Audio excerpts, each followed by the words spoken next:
Norman Manley was a man who was of exceptional strength. When he was going to primary school, he wrote in his memoirs that he grew up as a bushman. He would earn his daily pocket money by cleaning pastures and cutting logwood. He would get up in the morning, he said, and walk the entire day looking for stray cattle, returning home after 12 to 14 hours on the constant move. What is significant is that he always found time to read whenever light and opportunity afforded. In 1906, Norman Manley won a partial scholarship to Jamaica College, and he quickly acquired a reputation as a gang leader and somebody who undermined the discipline. In fact, in 1907, he was reported by every master in the school to the headmaster. But the transformation in his life came in 1909 after his mother died.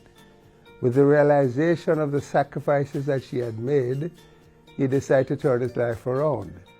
In the last 3 years at Jamaica College, his achievements are well known. In 1910, Norman Manley was made captain of the track team. They had lost the cup in 1910 and led them to victory in 2 consecutive years. In 1912, Norman Manley established a record at Sabina Park in 100 yards of 10 seconds, which lasted until 1952. When he became captain of the track team, he undertook the responsibility of coaching the boys himself. So he'd get up in the morning and coach them.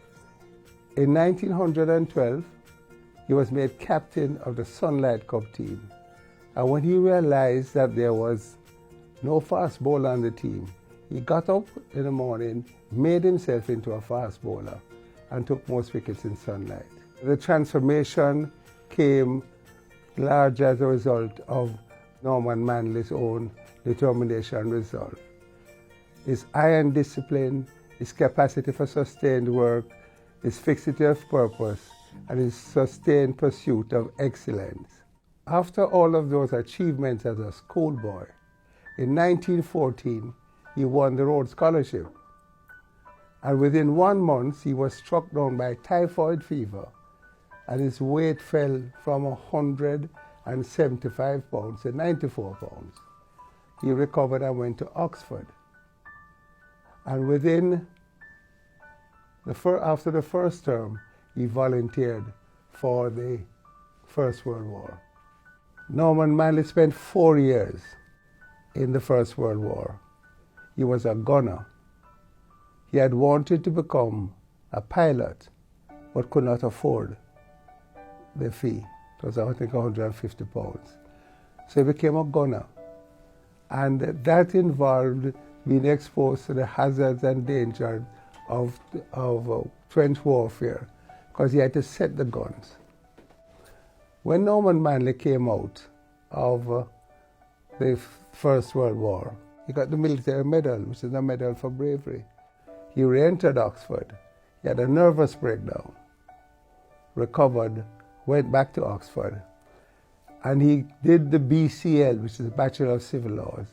It is a course that should last for 2 years, and he did it in 6 months and got first-class honors. He also got first-class honors at the bar. And Vivian Blake, one of his proteges and one of Jamaica's finest advocates, in a lecture he gave in 1984, said that in conversation with Norman Manley,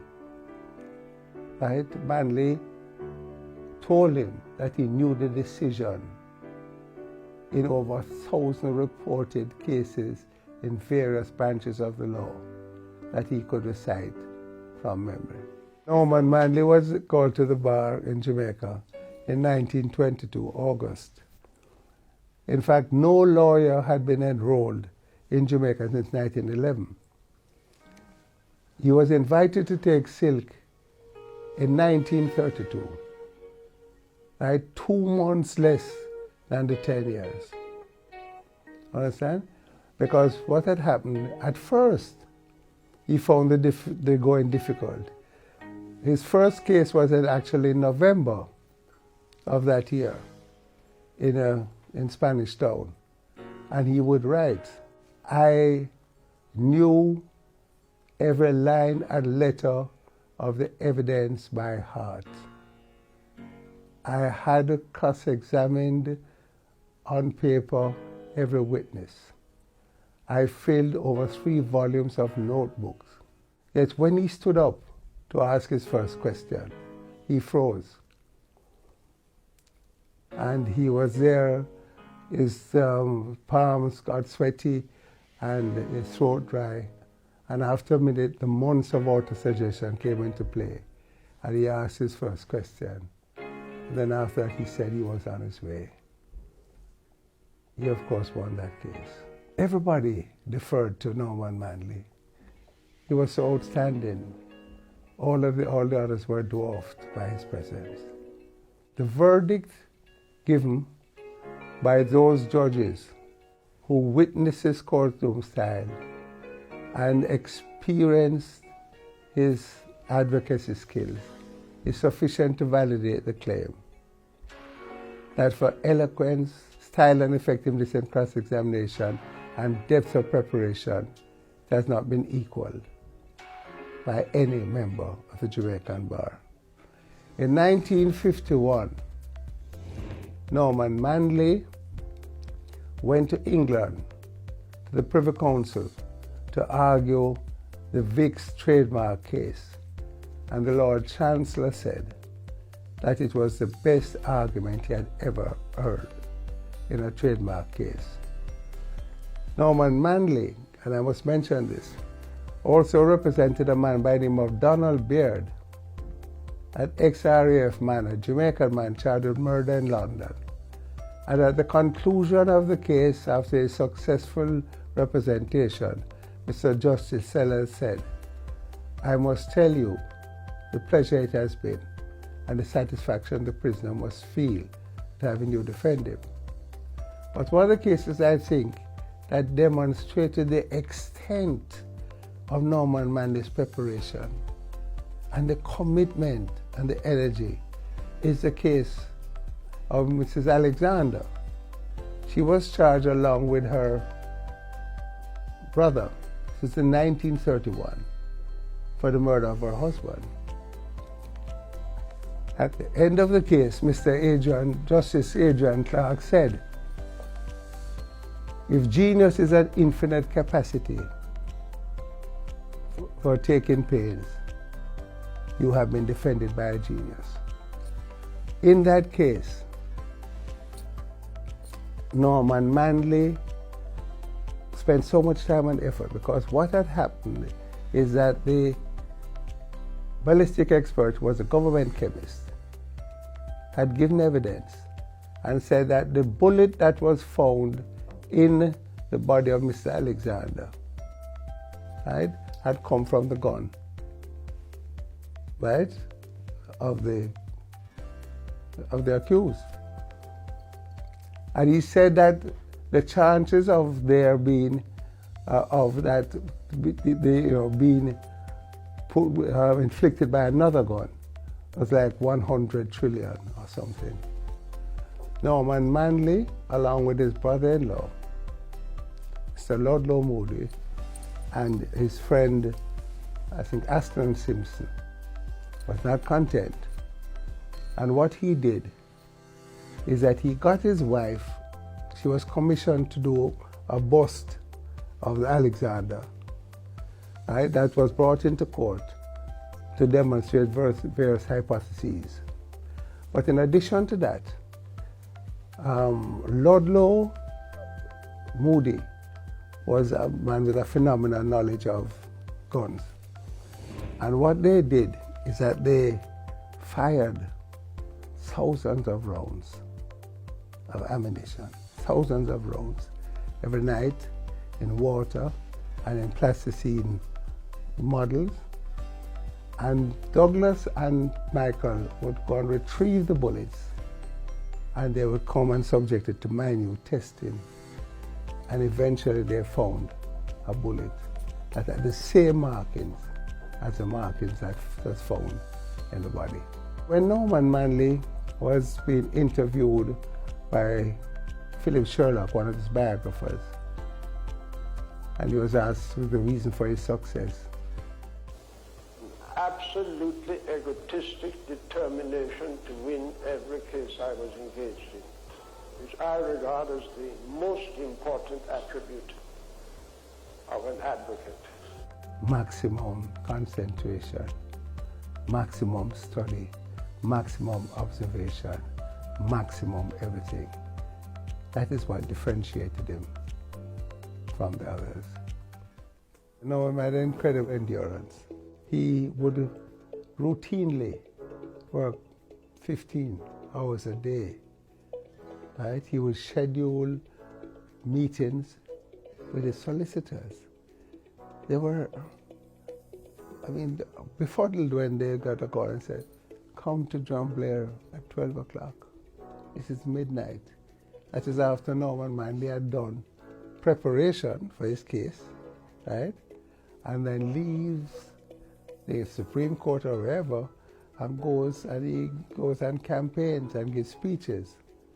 Comes back home to John Blair by 11 o'clock. And then he has a conference at 12. And that would last until 3 o'clock or so in the morning. And Abendana, a solicitor who used to instruct him, a very popular solicitor in St. Mary, Abendana and Mdada, the firm still exists, right? Said on one occasion that after they had finished a conference at 3 o'clock, Manley said that he was going to read his brief for a case that he was doing in Mandeville that day. I met him in 1961, I think. Yes, when he came to England to address the students, right, at the Student Center, and he spoke about his plans for federation. Norman Washington Manley felt that the best way to obtain independence was if there was a federation of the territories, the British territories, right? There was actually a federal parliament at one time, right? Now, because of his commitment to democracy, I must tell you all the same that in 1950, the PNP won the first election in 55 and in 1959. Understand? But because of his commitment of democracy, he put it to the people and had a referendum. The people voted against it. And he demonstrated his commitment to democracy by calling a general election. That was, and we still had 2 or 3 years to run before election was constitutionally due. We not only demonstrated his commitment to it, but a sense of principle. As a person, he had an ironclad integrity.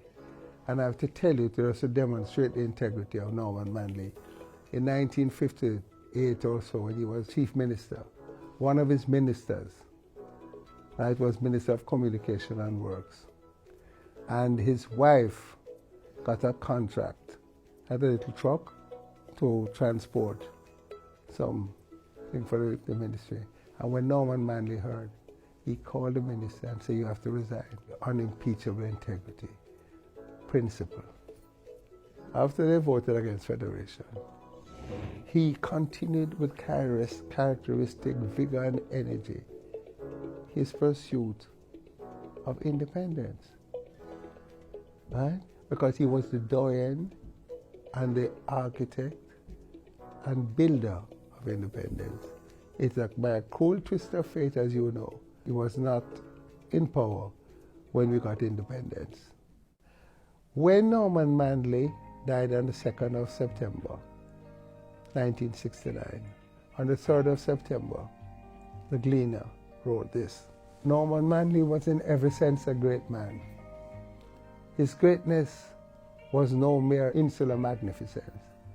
He had the mind and measure of the great everywhere, whether in things of law, in the arts of life, in public dedication and family devotion.